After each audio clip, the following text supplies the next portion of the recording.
What's happening, YouTube? I'm Transient. Welcome to my channel. As always, we are playing Watcher of Realms. Guys, it's Sunday. I hope any of you who've chosen to summon this weekend's banner have been lucky and have got 1, 2, 3, hell, maybe even 5 copies of Vaughn. Astrael, not so much, but still. Any hero is a good hero, right? So guys, the reason for this video is we are on the cusp of the Frostfall Jamboree. And one of the things coming in the Frostfall Jamboree is the Hero of the Year. So I just thought I'd basically do a little video basically saying who I'm probably going to choose, or like my top 5.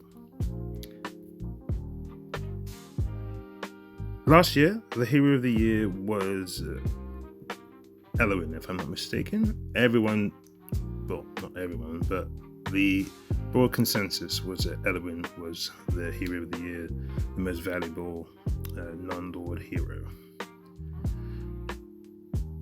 So in the way I've decided to look at it this year for who I'm going to choose, or who I think is, in my personal opinion, the top 5 heroes of the year, I'm going to do it in a slightly different way. I'm going to do it based initially on the heroes that I actually personally have, because there's no point in me just really saying my opinion on a hero I don't have. Even if that hero is used anywhere and everywhere, I don't have them. I can't use them, so I can't really have a great opinion on them. I can just base it purely on what other people said. So I'm going to do it based on my heroes. And I am going to do it, I'm going to have a list of non-lord heroes, then a top 5 with lords. And then right there, and I'll just basically have a gander or a guess as to what I think the consensus will be, taking in consideration all the heroes.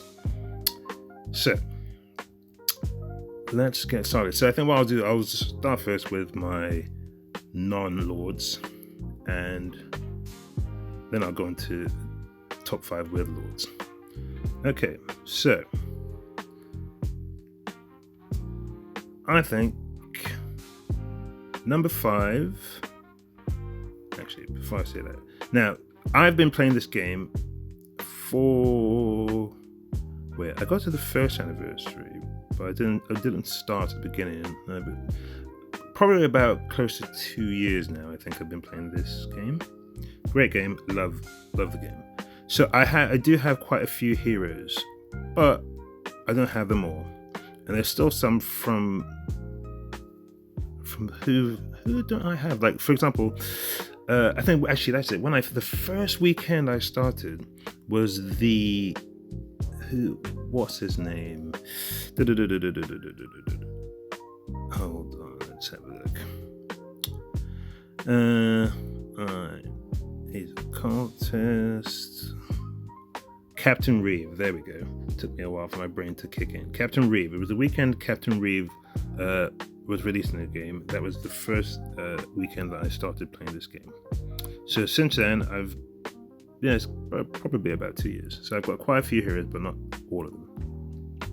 Okay, so based on that, let's see. So non-lords. Okay, so my number 5 pick is going to be Velis. Now, Velis is a relatively new hero,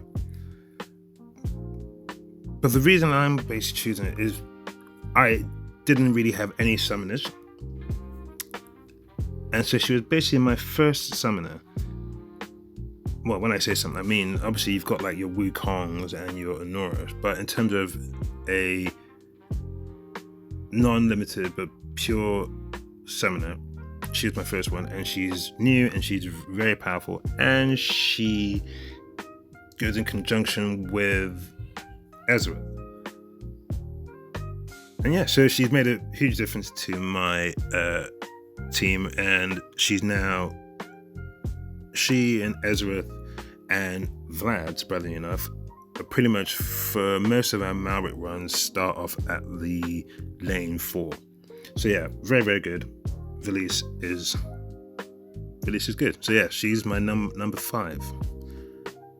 My number 4 pick is Kigiri.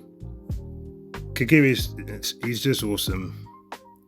Funny thing is, I actually don't use him in a lot of places. He's just basically in the main places where you're just going to need huge amounts of single target damage, and you can, which would be obviously your Matrix, your Abyss, your basically the big bosses, guild bosses. He is hands down probably the biggest damage dealer out there, and he's awesome. Luckily mine is A5, so he just kicks ass. I also use him in single target arena at the moment.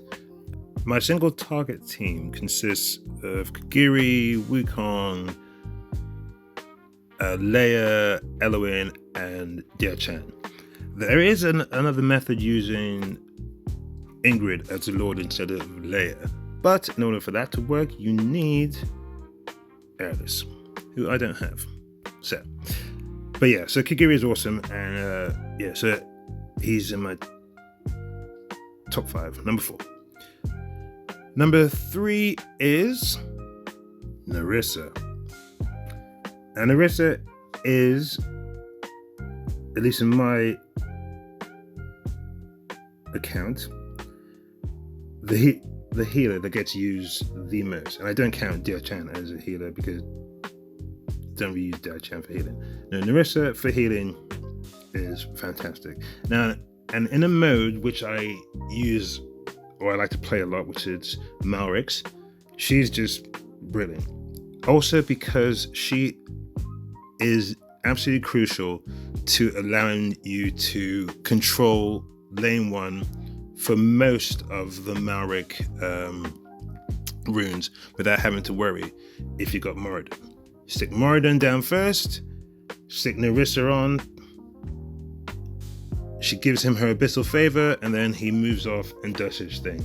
That alone is such a great skill, and it's great, and it just makes one lane of Malrix, for at least for a lot of the time, something you don't even have to think about too much. You go, okay, yeah, we know that's covered. And then pretty much in all other elements, she's great in Abyss, she's great in APOC, she's great in Matrix. Fantastic healer, absolutely brilliant. One of the, probably, it's arguable, it's debatable as to whether she's probably the best healer in the game. It's all debatable, but she is very, very good. Number 2 is Diachan. Diachan, basically the best inspiration hero in the game. She pretty much goes down, as long as you got her A1, she pretty much goes down anywhere and everywhere you can possibly put her down in any piece of content. She's absolutely brilliant, and yeah, she's pretty much almost guaranteed to get into pretty much every team. Now that might change after the Frostfall, if people are lucky enough to get Rivenhold, but we will see. She's brilliant. And now, obviously, depending if you're very new in the game, you can still get through so much content without Diachan. Why? Because for almost a year and a half or so, however long it was before she came, the number 1 inspiration hero was a free hero you could get. Well, in terms of, when I say free, she wasn't a Lego, which was Dolores. And Dolores was quite possibly the best hero in the game, or at least the most crucial hero in the game for clearing content. With her 60% inspiration, you can still now do so much in the game without Diachan, as long as you got Dolores. It makes it more difficult because of her, the size of her. She doesn't have the range like Diachan has at A1, but still, 60%, and only for a limited time, is still amazing. So, but because Diachan has that range, she's brilliant. So yeah, Diachan number 2, and then my number 1 hero, Valara. Valara is, I don't think I can wax lyrical enough about how ridiculous Valara is. My Valara has 5 soulstones in it. A5 Valara, she is practically busted. She's so good. She literally, in any piece of content, I just instantly go, yep, Valara's in there. Doesn't even matter if I'm using an Esotericist or an Arbiter Lord. Don't care. Valara is so good. So good. I personally think she's borderline broken. And it's like, and the fact that as the tactician, the fact that she can move from ground to platform, it just makes it even more broken. And I actually genuinely think I'd be very surprised if they create another tactician who can do that from platform to ground, because she's ridiculous, absolutely ridiculous.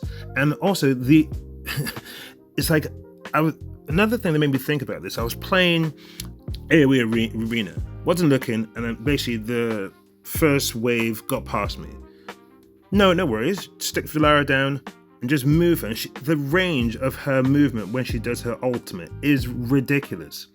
The amount of power she's got, damage, absolutely fantastic. And then you just move her straight back after once she gets her ultimate again.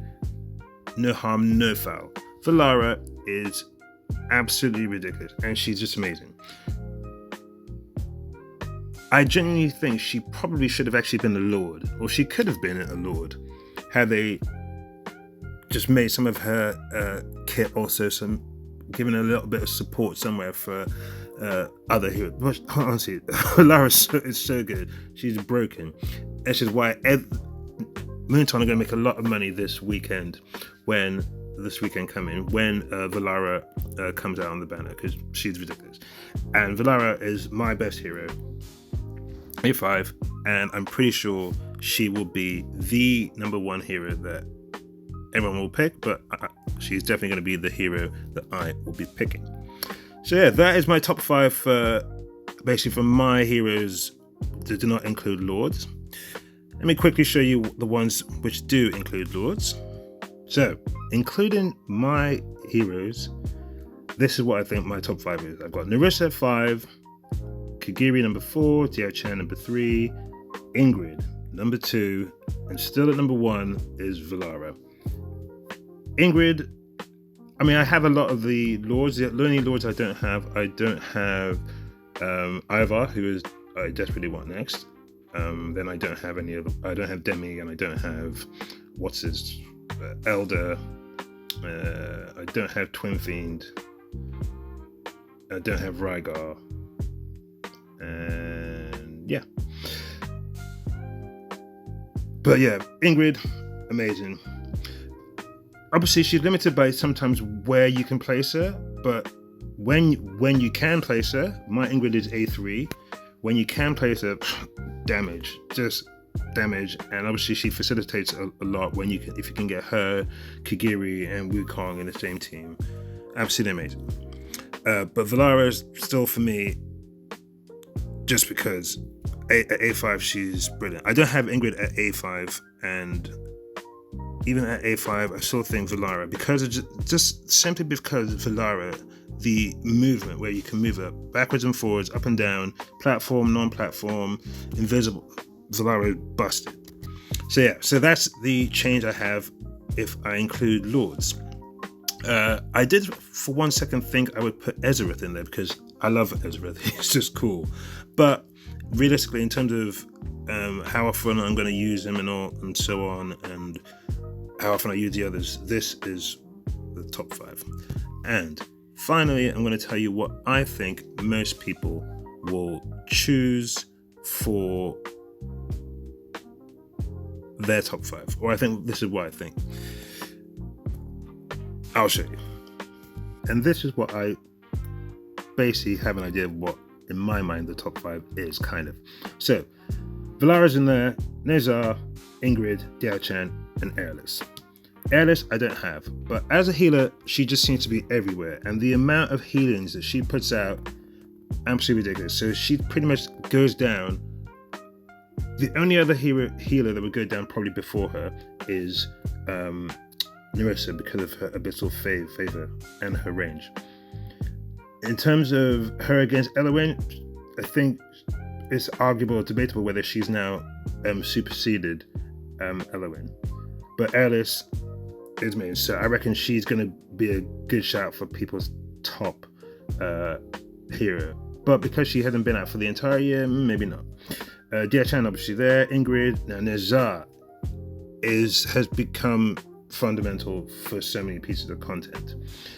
Whether it's Arena, whether it's GVG, whether it's Malrex, whether it's Matrix, all the new pieces of content, all the older stuff, obviously he's not needed, but all the new stuff he kind of is. I don't have him, which is really frustrating. But yeah, so I think there's a very good shout. So, but I still think it's Valara. So in my personal opinion, the number one hero is going to be either Nezha, Ingrid, or Valara. In my opinion, it should be Valara. As I've said, Valara is busted. And as a result, I wouldn't mind another skin of Valara. But the fact that she already has a second skin might be something that goes against her when they decide who the new hero is, or the hero of the year. But in my personal opinion, Valara is godly this game. Absolutely amazing. And if everyone can get her, then yeah, you should all be very happy because she is brilliant. And yeah, that, guys, is what I think about the hero of the year. Just look at that. Oh, Valara's so good. She's just so good. Honestly, she just makes so much of the content so much easier because she's absolutely broken. And I'm very happy for it. Anyway, guys, I'm going to leave it there because that went on way longer than I wanted it to. But yeah, leave a comment, if you would, about who you think you're going to choose for Hero of the Year. And yeah, because I would be interested to hear it. And if you don't have Valara, whether you're going to be summoning for Valara. Obviously, you're going to be summoning for Valara. Come on, it's Valara. Look at it. But yeah, I'll leave it there, guys. Whatever you do it well. I'm Transient, and I'm out.